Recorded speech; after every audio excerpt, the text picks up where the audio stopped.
Bienvenidos a Observatorio Semanal. El día de hoy vamos a hablar de un tema que está por ahí en la prensa, pero quizá no con el protagonismo que debería de tener, pero que sí ha ido cobrando fuerza en el debate público y que tiene que ver con el consumo, obviamente también con la venta, con el comercio de drogas, pero en específico de drogas que son derivados del opio. Tiene que ver con cosas que suceden en Estados Unidos ahora con una enorme relevancia, pero también con México, entre otras cosas, porque después de Afganistán, una zona de nuestro país es la principal productora de opio en el mundo. María Elena, me gustaría que nos ayudaran a entender, digamos, qué es lo que está pasando, por qué de repente nos enfrentamos con una crisis que, al menos para quienes somos ignaros en estos temas, pareciera que surge, que emerge de la nada. Bueno, primero entender que no es un fenómeno nuevo. Okay. O sea, el consumo de heroína lleva años en el México, en Estados Unidos y en el mundo. Es de hecho la principal droga de consumo para las personas que tienen dependencia a sustancias. Pero actualmente tiene una relevancia adicional por dos factores que pasan en Estados Unidos. Uno, porque ha habido una transición de una sobreprescripción de medicamentos para manejo del dolor, que llevaron a casos de dependencia, que luego pasan a heroína. Y por la incorporación de nuevas sustancias sintéticas que hacen más fuerte la droga, más potente, con más potencial de sobredosis, con más potencial de muerte. Entonces se incrementa el número de personas que mueren. Este tema es muy diferente al tema de México. El tema de México es de consumo de heroína, es un consumo que tampoco es nuevo, lleva muchísimos años. Se había limitado a la frontera norte del país, pero actualmente está creciendo a otras regiones y encontramos problemas en lugares donde pensábamos no tener. Nuestro problema principal es de heroína, menos de medicamentos para manejo del dolor, básicamente porque no hay acceso. Pero a ver, me parece muy interesante quizá detenernos un segundo en esta descripción, aunque sea más de lo que sucede en Estados Unidos, porque Ricardo, este paso, me imagino que para los televidentes, pues resulta, digamos, interesante de entender el paso desde el consumo de medicamentos para controlar el dolor a la adicción en este tipo de drogas. Lo que ha pasado en Estados Unidos es que se ha recetado muy profusamente en los últimos años la morfina. La morfina es el derivado directo de la amapola y es el analgésico más poderoso todavía que se conoce y por eso se usa muchísimo. Y en los últimos años se ha recetado por los médicos de manera absolutamente legal en demasía para controlar el dolor, inclusive para controlar el dolor crónico, para lo cual no está tan claro que deba usarse la morfina, más bien es para los dolores postoperatorios muy agudos, excepto para el caso del cáncer, en que sí sería un dolor crónico. Y lo que ha pasado en Estados Unidos es que al recetarse tan profusamente, la gente que tiene dolor y no se le quita, entonces aumenta las dosis. Y al aumentar las dosis, los efectos colaterales de estos compuestos son muy graves porque se afectan las neuronas del tallo cerebral que controlan, entre otros aspectos, la respiración y el sistema cardiovascular. El resultado de todo esto es que en Estados Unidos ha aumentado mucho el número de muertos por sobredosis. A esto se agrega que la heroína, que es un derivado de la morfina sintético, al que se han agregado hay unos átomos de carbono, también ha aumentado y esa sí es una droga ilegal. A ver, doctor Canovalle. A juicio de parecer elemental, creo que es importante señalar qué es una droga psicoactiva. A ver, para no, claro que a que es partir importante, porque de la droga psicoactiva decir cuáles son las que pueden producir procesos cerebrales anómalos y que los llevan hacia dos grandes enfoques, la gratificación y la satisfacción o el placer. Entonces, cuando se descontrolan estos elementos, entre ellos los opioides son, ya se mencionó, heroína, morfina, codeína, metadona. La codeína en algún tiempo era un poderosísimo antitusivo, bueno, pero al mismo tiempo producía adicción. En ese sentido, ¿qué es lo que ha pasado? El término genérico son opioides, son derivados alcaloides de la bellísima amapola, pero al fin y al cabo esto genera un mercado y una serie de circunstancias de las que vamos a mencionar. Ricardo señalaba lo del mercado de Estados Unidos. Yo creo que el tema fundamental es no vernos en el espejo en México de lo que está pasando en Estados Unidos, y sobre eso mencionaré unos datos más adelante. Pero me gustaría preguntarle a Maya, porque tiene que ver con este punto, tu opinión sobre un dato que subrayaba Ricardo y que ahora Fernando dice lo mismo, que es el tema de es legal estas recetas. Es decir, acá partimos de una crisis de adicción que tiene como su base, en un primer momento, digamos, la expedición de recetas legales en un marco legal para el consumo y la compra de medicamentos para el dolor.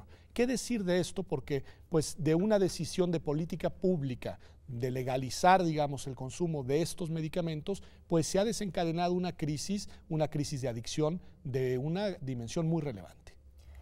Claro, justo una de las partes más interesantes de este fenómeno es que rompe con todos los estereotipos en el tema de consumo de drogas, ¿no?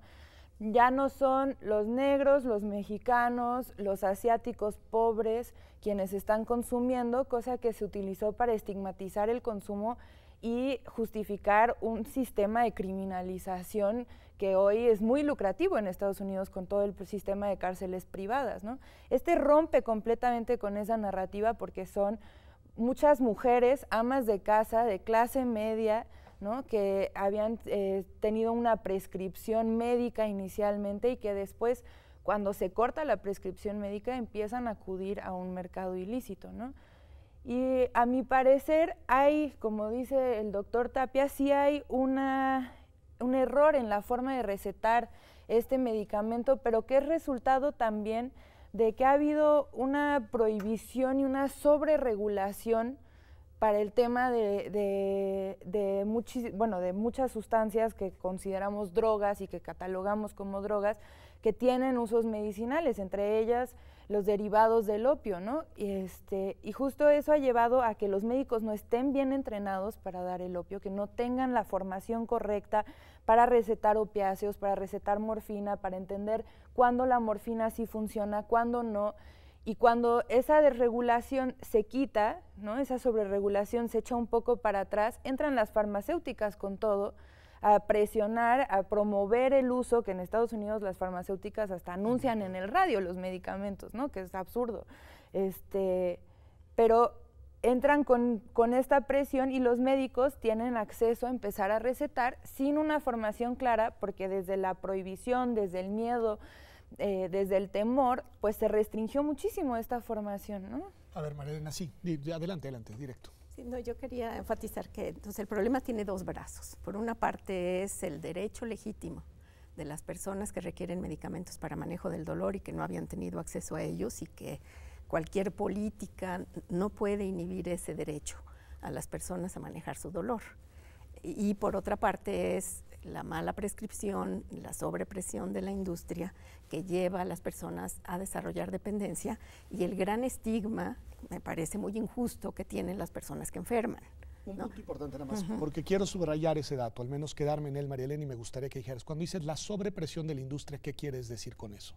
Pues que cuando se abrió el mercado, o se abrió la posibilidad, se incorporó como criterio de calidad el manejo del dolor, hubo una sobreprescripción, y eso es lo que estamos viendo ahora, y tiene que ver con lo que decía Ricardo en el sentido de prescribirlo para dolor crónico, que no es la mejor manera, salvo los casos de cáncer. Perdón, que como no somos médicos varios de los que estamos, cuando hablan de dolor crónico, ¿de qué tipo de dolores hablan para el auditorio? Pues sí, las personas que tienen un dolor continuo derivado de ciertos padecimientos, y que por ejemplo... Okay. Y que no ameritaría quizá este tipo de medicamento. Bueno, el dolor sí es intenso, ¿no? Okay. Yo creo que sí amerita el manejo del dolor, lo que no es la solución, los medicamentos opiáceos, ¿no? Okay. Entonces ahí el gran reto es cómo podemos desarrollar mejores medicamentos que no vayan por esta vía y que sí permitan que las personas que tienen dolor curen su dolor, ¿no? Puedan controlar su dolor.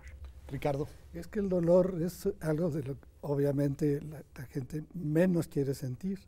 Entonces, los analgésicos, que hay muchos muy poderosos, por cierto, todos tienen efectos colaterales, no hay ninguna droga que no tenga efectos colaterales, a veces pues no es suficiente.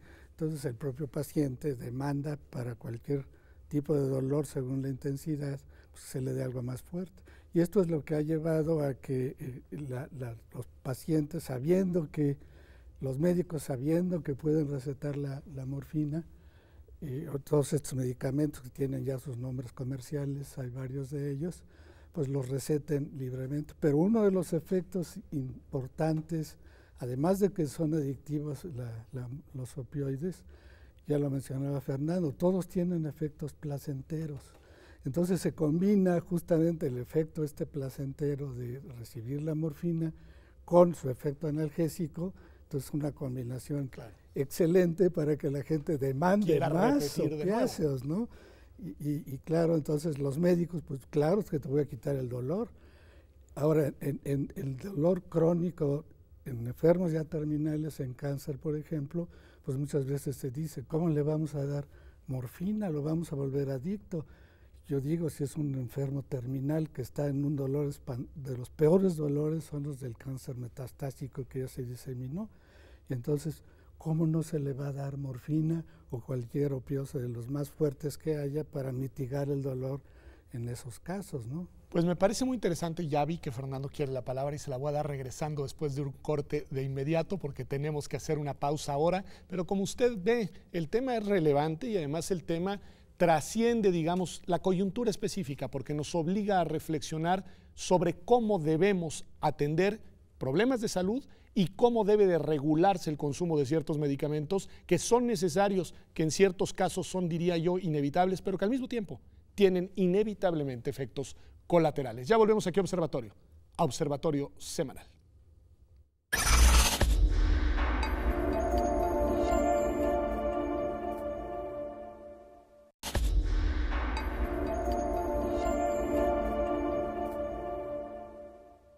Ya estamos de vuelta aquí en Observatorio Semanal. Estamos hablando de este fenómeno de la crisis de salud en Estados Unidos por el tema de los opiáceos, pero sobre todo de sus orígenes y de la manera en la que se va generando una crisis que en sí misma es un problema, pero que tiene otra dimensión en la cual hay que poner atención de la manera en la que se regula y se utilizan ciertos medicamentos para controlar el dolor, que en algunos casos, nos decía Ricardo, es plenamente justificado, al menos de su punto de vista, que las personas pudieran tener acceso a ellos. Y querías decir algo cuando fuimos a corte, Fernando.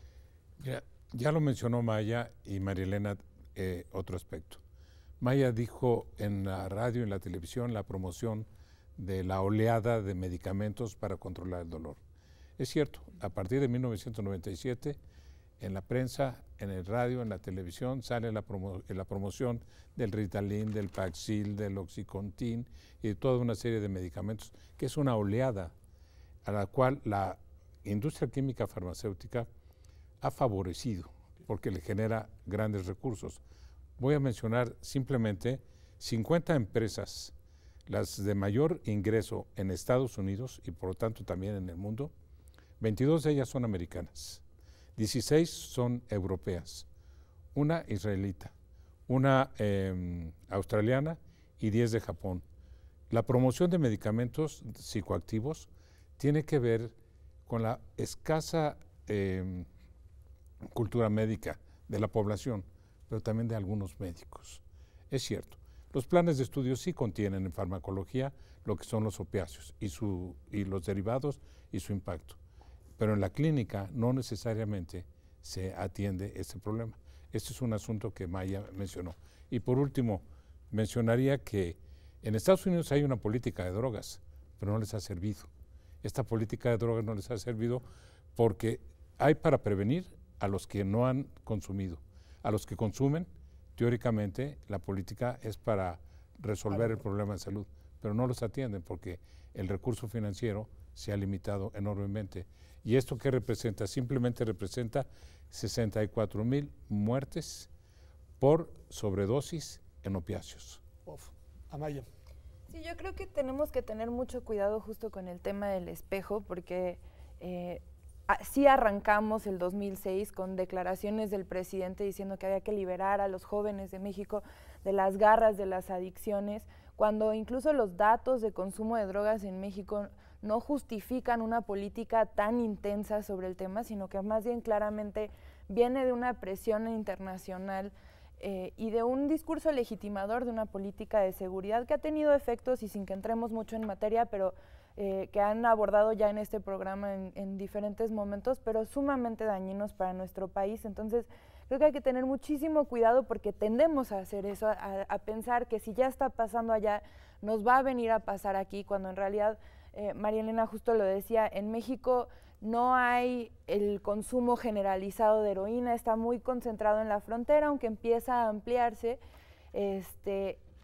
No hay, justo ahorita comentábamos, en Reverdecer Colectivo tenemos un programa de análisis de sustancias, no estamos encontrando fentanilo, ¿no? Hacemos análisis a jóvenes que van a consumir en el momento en el que van a consumir, a una parte, una fracción de lo que van a consumir para decirles es o no es la sustancia que tú crees que es. No estamos identificando fentanilo, lo cual quiere decir, y en Estados Unidos se está identificando fentanilo en la heroína, en la cocaína, en las anfetaminas, y eso quiere decir que aquí hay un fenómeno completamente distinto. No se está cortando la heroína en México, se está cortando o en la frontera o ya del otro lado. Y los efectos son otros, ¿no? Entonces las necesidades de trabajo, de intervenciones de salud, de reducción de daños, son completamente distintos. Y sobre el fentanilo yo creo que hay una duda muy importante que no hay que dejar pasar, que es el fentanilo está matando a una rapidez a las personas usuarias de drogas que no conviene al mercado ilícito, a pesar de que están teniendo un acceso mayor. Entonces, habría que preguntarnos realmente cuál es el interés de estar incluyendo fentanilo, si es solamente adulterar para generar mayor cantidad, porque no le conviene al mercado matar a sus consumidores, ¿no? A ver, vamos a tener que hacer una pausa en el tema, porque colocaste con mucha naturalidad fentanilo, cortar la heroína, tal, y quizá nuestro auditorio dice, pero nos conecta con algo que decía María Elena al inicio del programa, que además de la beta de la adicción por el consumo de analgésicos, se ha ido generando otra beta para quienes ya son adictos de una mezcla de la heroína, de los opiáceos, con otro tipo de sustancias. Entiendo que el fentanilo sería una de esas, María Elena. Sí, yo creo que tendríamos que hacer énfasis en esto que está diciendo Maya, que es importantísimo. Nuestro problema es totalmente diferente. Sí podemos aprender de la experiencia para prevenir y para manejar mejor el problema en México, de la experiencia de Estados Unidos, pero sí estamos ante un fenómeno diferente. Ahora, la gran interrogante es qué está pasando con el fentanilo. En México no estamos viendo la muerte por sobredosis que se ve en Estados Unidos, no estamos viendo, si vemos corte de droga, ¿qué quiere decir? Que le meten otras sustancias para tener más cantidad y ganar más dinero. Sí lo vemos que muchas veces baja la pureza de la sustancia y entonces tienen que recurrir las personas que han desarrollado dependencia a usar mucho más de la sustancia, y eso forma parte de un mercado. Incluir una sustancia que los lleva a la muerte muy dramáticamente porque es muy rápida, cuestiona por qué se está haciendo. Nosotros en México no lo hemos visto, vemos la heroína contenida con alguna expansión a otras áreas, pero no estamos viendo ni que lo corten con fentanilo, ni la sobredosis que se está viendo en Estados Unidos. Ahora, lo que sí estamos viendo es que sí empiezan a aparecer drogas sintéticas que hacen más rápida el efecto y mucho más grande el efecto, y entonces lo tienden a buscar por este gran placer que les produce, pero todavía no vemos una expansión. Ahora, ¿eso qué querría decir? Querría decir que nosotros tenemos que pensar en estas personas que enferman, con su derecho a tratamiento, su derecho a no ser estigmatizados y el derecho a recibir atención y no cárcel para un problema de salud. Eso me parece que es como un primer punto. El segundo es tampoco pensar que no debemos dar medicamentos para el dolor. Creo que eso sería también muy grave. Lo que ha pasado es que México tiene muy poquita o tuvo muy poquita disponibilidad de manejo de medicamentos para el dolor y las personas morían con dolor. Hay una nueva política, me parece muy apropiada, de incrementar la disponibilidad. Cuando se incrementa la disponibilidad hay el riesgo de la desviación hacia un mercado ilegal, y lo que tenemos que cuidar es cómo se anuncia el entrenamiento para los médicos de cómo prescribir, cuándo prescribir, y no caer en el error de, por miedo a una dependencia de lo que le pasa a un país que es diferente al de nosotros, cortemos el acceso para los total. Ahora, dicen ambas y han dicho también, voy con Ricardo, que no debemos mirarnos en el espejo. porque no es propiamente un espejo. Pero quizás sí hay que voltear a ver la ventana americana, porque en esta regulación de los anuncios y de los manejos y de cómo generar una política pública, me parece que sí podemos aprender de lo que está sucediendo allá para no repetirlo, ¿no? Para no repetirlo. Ricardo. Creo que vale la pena aclarar que el fentanilo es otro derivado sintético, tampoco eso es natural. Y resulta entonces que el fentanilo tiene, dicen la literatura científica, algunos dicen 50 veces más potente que la heroína, otros dicen hasta 500 veces. Entonces, esta necesidad de analgésicos ligado al placer que producen estas drogas ha derivado en que se crea el mercado ilícito con este tipo de drogas sintéticas. Que esas drogas sí ya están fuera de cualquier, digamos... Que son ilícitas, esas sí hay algunas indicaciones para el fentanilo, pero pues son mucho menores, mucho menos claras que en el caso de la morfina como analgésico. En Estados Unidos entonces se usa ya mucho el fentanilo ilícitamente y eso ha contribuido a las muertes. Según algunos trabajos que he visto, más o menos la mitad de las muertes en Estados Unidos por opiáceos son por drogas ilícitas derivadas de opiáceos. Y la otra mitad es por morfina recetada legalmente por sobredosis. Y el punto que quisiera yo ir, que sí se refleja mucho, pienso yo, en la política en México, es que es muy curioso la decisión de qué droga es ilícita y qué droga es lícita. Por ejemplo, la morfina se considera en Estados Unidos en el grupo 2, que dice que tiene grandes usos médicos y produce adicción. En cambio, la marihuana, que no ha producido ninguna muerte en el mundo nunca, está en el grupo 1 en Estados Unidos. Entonces aquí hay paradojas que yo no entiendo cómo una droga se prohíbe mientras que otra no, con efectos completamente distintos. Como sé que Fernando distintos. tiene algo que decir sobre este punto y nos queda minuto y medio, le doy la palabra para que cierre el bloque. El fentanilo no es nuevo, el fentanilo tiene más de 40 años. Yo como residente, y ya hace más o menos esos años, lo usábamos en el Hospital General. Lo acaban de descubrir por su enorme potencial brutal, y el fentanilo es como Pedro, hay que ponerle el apellido, ¿verdad? O no Pedro, Pablo. Conste, por alusiones. Pablo, y ponerle el apellido, porque hay primos hermanos del fentanilo terriblemente nocivos. La euforia, la sedación, etcétera, y en cosa de 3 minutos puedes tener una miosis, una disminución de la pupila y en 3 minutos muerte. Es por eso que el número de muertes por sobredosis es enorme en Estados Unidos. Por cada millón de estadounidenses se consumen 50,000 dosis cada 24 horas. Entonces, ¿cómo prever la muerte por sobredosis? Es terrible. Por eso su política ha fallado. Por eso hablan de crisis. Pero para esta administración la crisis se llama crisis económica.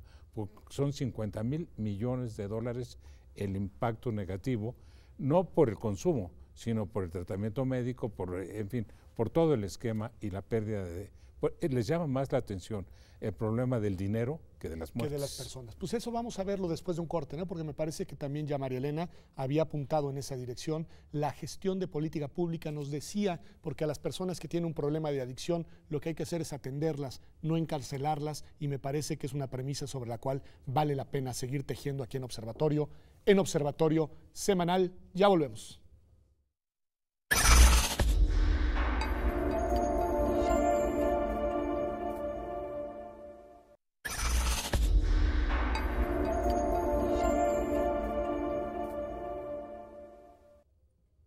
Estamos de vuelta aquí en Observatorio Semanal, y estamos hablando de este tema del consumo de los opiáceos, de la crisis que se ha vivido ahora en Estados Unidos por adicciones a los mismos, pero también la necesidad de, digamos, mirar el asunto desde una perspectiva más amplia, mirar todas las aristas del problema, colocar sobre la mesa también la dimensión de política pública en materia de salud, tanto por lo que hace al tratamiento del dolor como por lo que hace al tratamiento de las adicciones.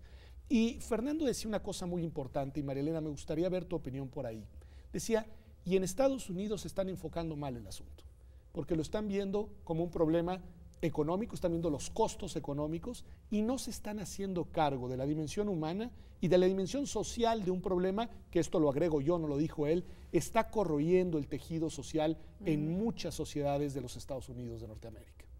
Sí, yo creo que es muy importante ver esto como una gran oportunidad de qué tendríamos que estar haciendo, ¿no? Entonces, una parte importante es, digamos, ver el tema de oferta y demanda juntos.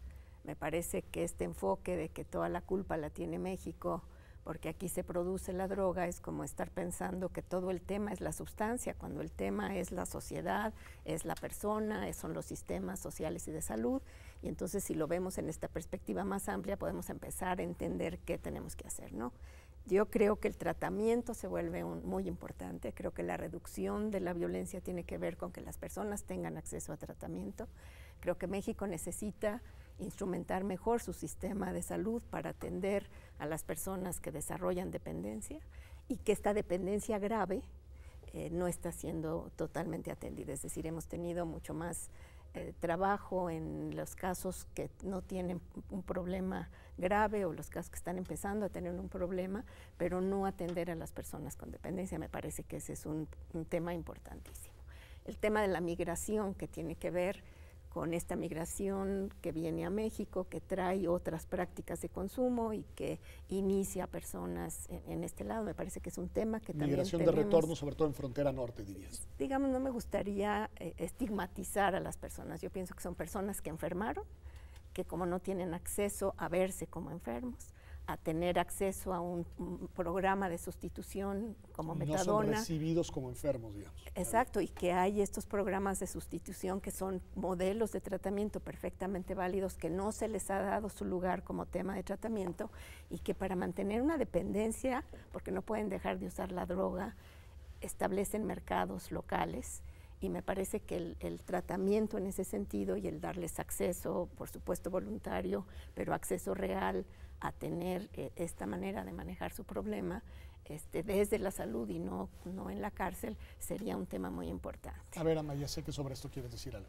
Sí, o sea, creo que tenemos, como tú decías, estamos a tiempo de pensar qué sí podemos estar haciendo que es diferente, ¿no? Y yo creo que primero necesitamos entender el uso de drogas de una manera distinta, ¿no? Hay uso, hay abuso, hay dependencia, no llevan una relación lineal, el uso no siempre lleva abuso, no siempre lleva a dependencia, ¿no? Es importante que empecemos a partir de la lógica, o bueno, de la información y los datos que tenemos internacionales, donde alrededor del 10% de las personas que usan drogas en todo el mundo generan un uso problemático.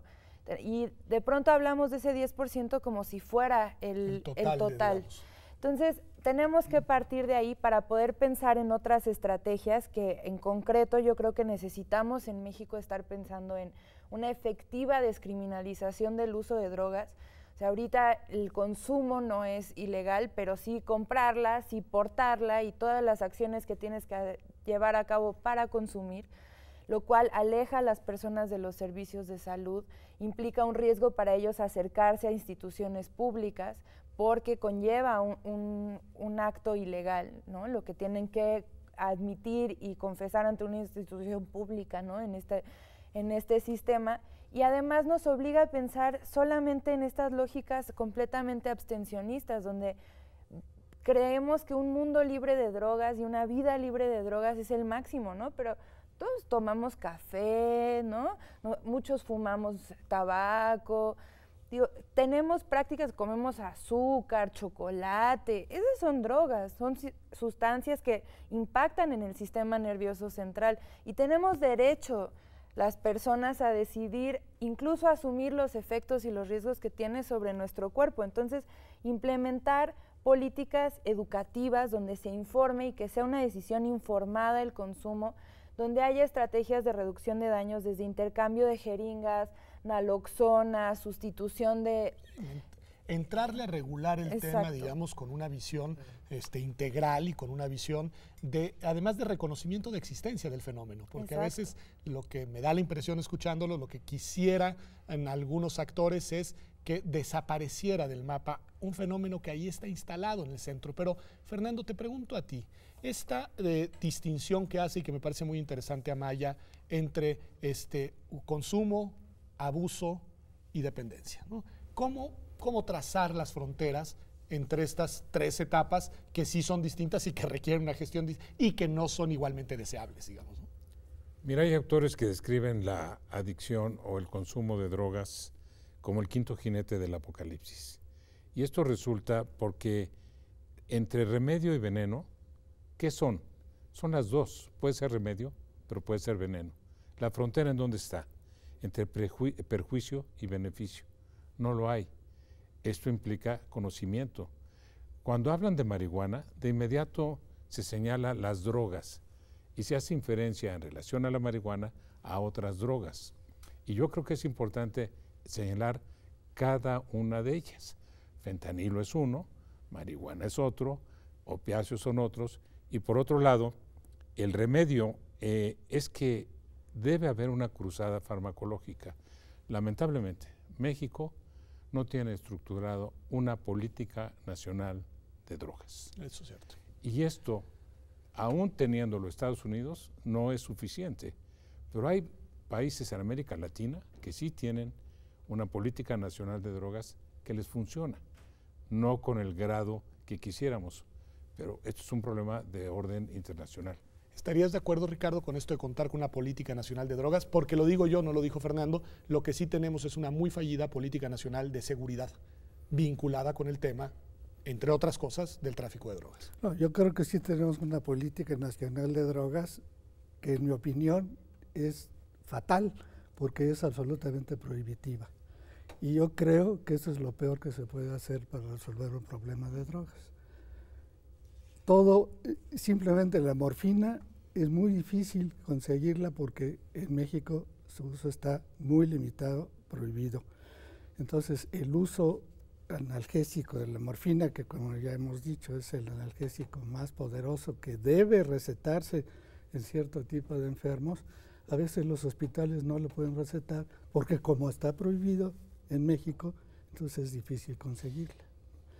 Entonces, volviendo al punto de qué se puede hacer o qué se está haciendo con lo de la crisis de los opiáceos, lo que se está tratando de hacer en Estados Unidos desde el punto de vista científico y médico es, por un lado, usar más las drogas, ya mencionó Amaya la naloxona, que son los que bloquean el efecto de los opiáceos directamente sobre las neuronas.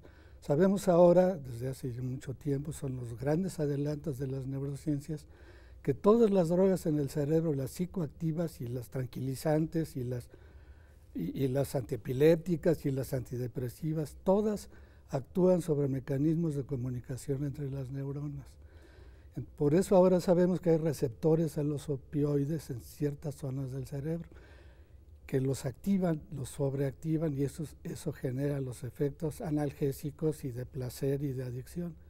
Estas otras drogas que bloquean también actúan sobre los receptores. Entonces algo que se está haciendo ahora en Estados Unidos, tratando de hacer es, para evitar las muertes que son muy rápidas con estos efectos, como por ejemplo con el fentanilo, es administrar de inmediato estos antagonistas, que entonces evitarán la muerte por este efecto. La otra cosa que se está haciendo es volver a recetar más los analgésicos, los antiinflamatorios no esteroides y el paracetamol y este tipo de drogas. Y quisiera mencionar antes, por favor, antes de que me quites la palabra, que han salido artículos hace 2 años muy interesantes en journals tan importantes como el Journal of Pain y Pain, en donde se ha encontrado con una población todavía pequeña, pero ya significativa, que se está evitando, disminuyendo el uso de opioides como analgésicos, sustituyéndose por cannabis, por marihuana. Vean nada más el punto, ¿no? Una droga que en Estados Unidos está en nivel 1 y que a pesar de que en 7 estados ya es legal hasta para fines recreativos, ahora resulta que se está sustituyendo y esto ha bajado el número de consumidores de opiáceos en Estados Unidos. María Elena, última pregunta de este bloque que tiene que ver con esto. Por lo que los escucho, pareciera que la regulación de drogas debería de ser así, en plural y diferenciada. Es decir, que no puedes tener una única manera de tratar las distintas drogas, sino a cada una habría que darle un trato distinto. ¿Es así? Digo, sí, nada más que la droga es uno de los elementos y me parece que no el más importante, ¿no? No podemos aislar la droga de la persona y de su contexto. Okay. Entonces, yo sí pensaría, hay diferentes drogas que hacen efectos diferentes y diferentes personas con diferentes vulnerabilidades a los cuales la misma droga le puede hacer efectos diferentes y un entorno social que determina muchísimos de los problemas, ¿no? Entonces, sí pensaría que una visión reduccionista en donde la droga es el fin último de la política. O sea, regular la sustancia y no regular, digamos, sí, todo lo demás. Sería lo que necesitaríamos es un enfoque integral. Me parece muy importante. ¿Y qué les parece si después del corte hacemos eso? Miramos un poco los contextos, porque miramos el contexto de lo que está sucediendo ya en una dimensión más amplia, más social en Estados Unidos con este fenómeno, lo que está sucediendo también en México con nuestra política para enfrentar el tema, para mal enfrentarlo, y una relación que no podemos obviar, que es la de la producción de los opiáceos, sobre todo en la zona de Guerrero, y el consumo y la demanda en Estados Unidos, que no lo olvidemos, porque ahí también algo tenemos que hacer para gestionar ese fenómeno de una manera distinta, porque no es la causa única, pero es una de las causas de la terrible violencia que se vive en nuestro país. Volvemos ya aquí a Observatorio Semanal.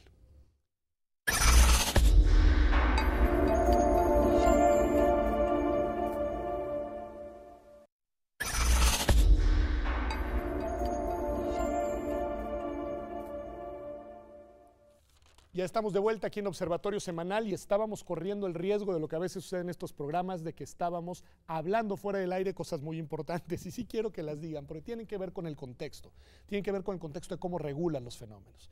Y hay una dimensión de este prohibicionismo, Amaya, que tú denunciabas, que impide incluso realizar, digamos, de manera ordenada, digamos, un mercado que existe, un mercado que se da y que en la medida en la que fluye por la vía de la ilegalidad, suele tener efectos colaterales vinculados con violencias y vinculados también con marginalidad de las personas que están involucradas con eso. Pienso, en concreto, en la producción que es muy elevada en México, por lo que sabemos, digamos, de opio y pues la necesidad de su comercialización una vez que fue producido. ¿Qué decir de esto? Bueno, México se ha escudado en que hay tratados internacionales. De hecho, de los primeros tratados internacionales sobre drogas fueron para regular el consumo de opio y la venta de opio. Eran mucho menos prohibitivos y con el paso del tiempo se han ido volviendo cada vez más. Y México ha implementado incluso una versión en muchos aspectos mucho más restrictiva de lo que los tratados internacionales mantienen. La producción mundial de opio está supervisada por la Junta, por la JIFE, que es la Junta de Fiscalización Internacional de Estupefacientes, que es parte de Naciones Unidas y que incluso determina cuánto opio se necesita producir y cuánta amapola se necesita producir a nivel mundial para la producción de medicamentos. La producción de medicamentos a nivel internacional sería suficiente si estuviera bien distribuida para cubrir las necesidades de medicamentos opiáceos, solo que no está bien distribuida y en países como México no tenemos acceso suficiente por diferentes razones, desde por la sobreburocratización que implica para una farmacia tener opiáceos disponibles, hasta porque hay médicos que no tienen las licencias para prescribir, cuando tenemos esta paradoja de comparar con siendo uno de los países en la región que más opio produce y más opiáceos produce. Entonces, tenemos esta contradicción enorme y en realidad estos tratados internacionales en ningún lugar restringen que en México no puede producir para uso nacional. Para uso nacional medicinal, diríamos. Exacto. En este caso, con una regulación bien equilibrada que Exacto. No tenemos, María Elena. Bueno, que yo creo que se tiene que revisar y que se tiene que replantear. Yo pensaría que, por ejemplo, el modelo portugués me gusta, porque una persona que está usando drogas, la mayor parte, como bien dice Amaya, no desarrolla dependencia. Las estadísticas nacionales nos dicen que es esta pequeña proporción, que varía por tipo de droga, pero que en total es y que la mayor parte de quienes prueban no desarrollan dependencia. El uso problemático puede coincidir en gente que no desarrolló dependencia, pero que maneja bajo efectos de una sustancia y que puede tener, digamos, también se requiere educación, ¿no? en este sentido. Pero digamos, si nosotros pensáramos en que, como no podemos saber qué es lo que está pasando con una persona globalmente, sino que tenemos que ver qué necesidades tiene. El modelo portugués lo que hace es, bueno, incrementar las dosis mínimas para evitar que la gente vaya a la cárcel, para consumo personal. Cuando son detenidos van a un lugar donde se evalúan y se determina si requieren un consejo, si requieren ir a un centro de educación o tienen que ir a un centro de tratamiento.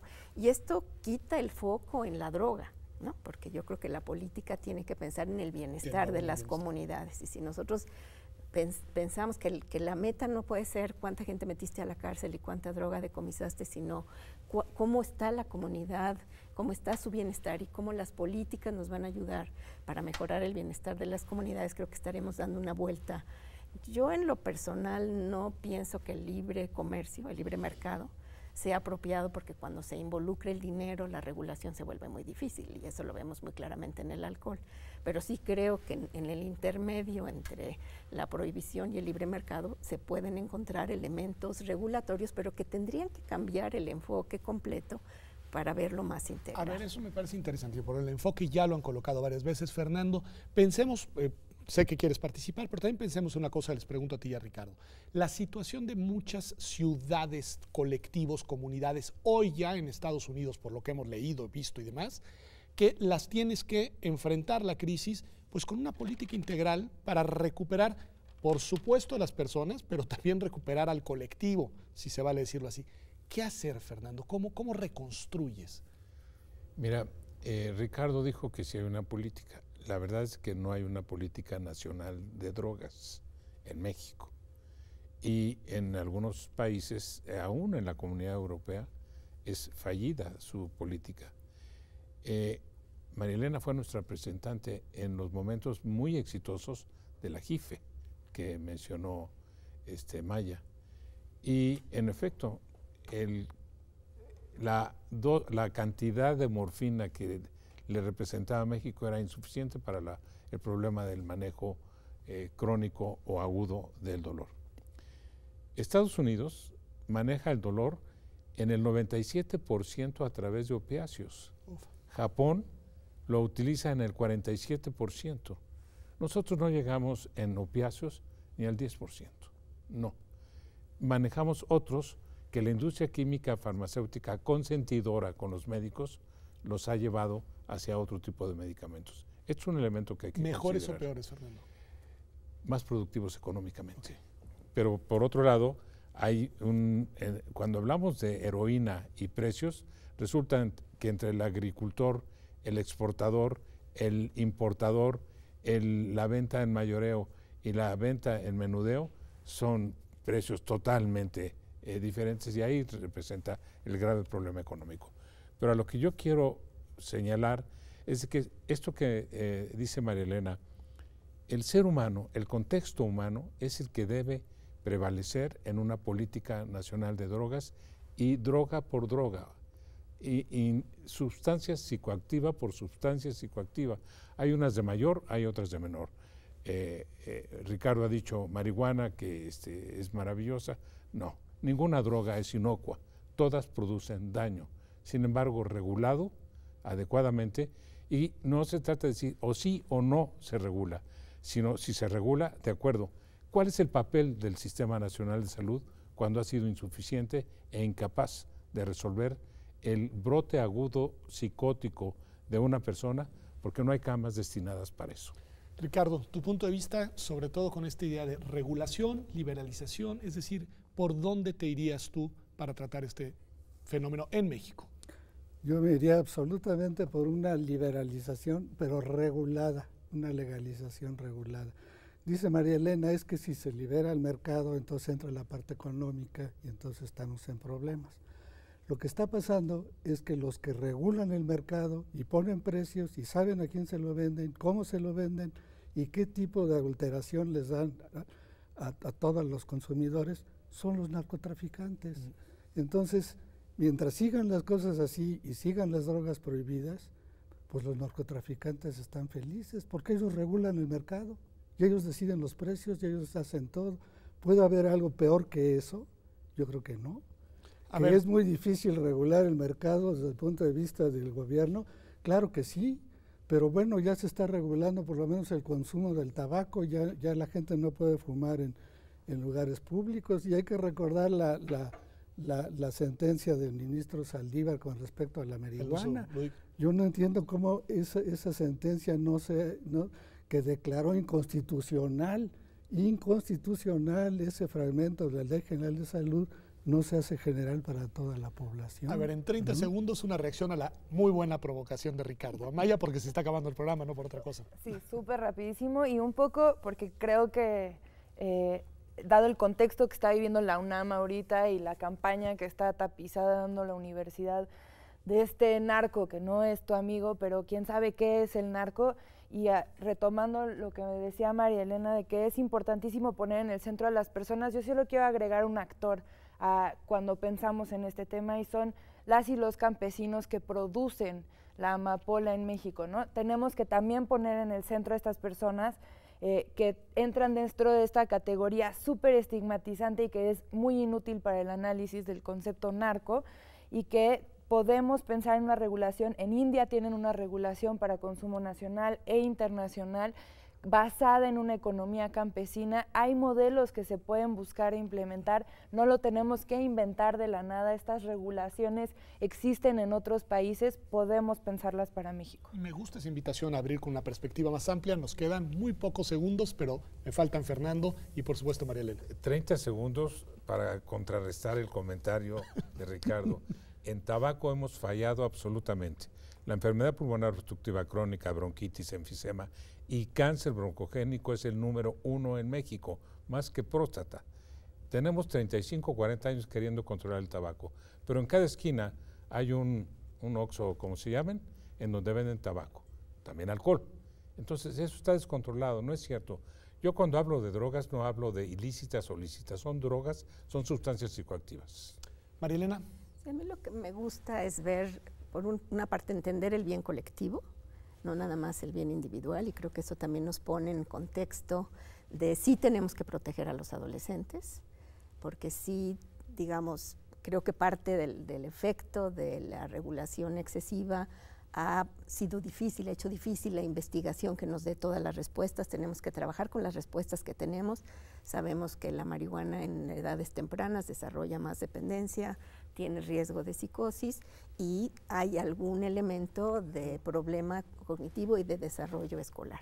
Eso es una pequeña proporción a la que tenemos que proteger. Tenemos que proteger a las mujeres embarazadas, tenemos que atender pues el bienestar, ¿no? Entonces, cuando yo digo libre mercado necesitamos regular para proteger eso sin tener los excesos en otros grupos de población. Me parece importantísimo. En verdad, muchas gracias, Ricardo, Fernando, María Elena y Amaya, por esta posibilidad de comprender, pero digamos de comprender desde el punto de vista también científico y desde el punto de vista de políticas públicas, un fenómeno que está presente, que está ahí en nuestra sociedad, quizá no tanto en México como ahora en Estados Unidos, pero hay que prevenir precisamente para que en esta materia no tengamos una crisis igual, pero la que no nos podemos abstraer. Es un tema al que le tenemos que entrar y que le tenemos que entrar con la máxima seriedad y también con la máxima prontitud, porque los fenómenos sociales impactan la vida concreta y cotidiana de millones de personas y la atención a esos impactos requieren decisiones y acciones pronto, no dejarlo para mañana, porque la crisis la estamos viviendo hoy. Y me quedo con una cosa, nada más la tomo de Amaya, ya nos emplazó un programa aquí en Observatorio para platicar de lo que ha pasado en la UNAM y de esta campaña muy polémica después de una serie de eventos relacionados con el consumo de drogas en el campus de Ciudad Universitaria. Por lo pronto, nos vemos aquí en Observatorio, como todos los domingos, la próxima semana en TV UNAM. Hasta pronto.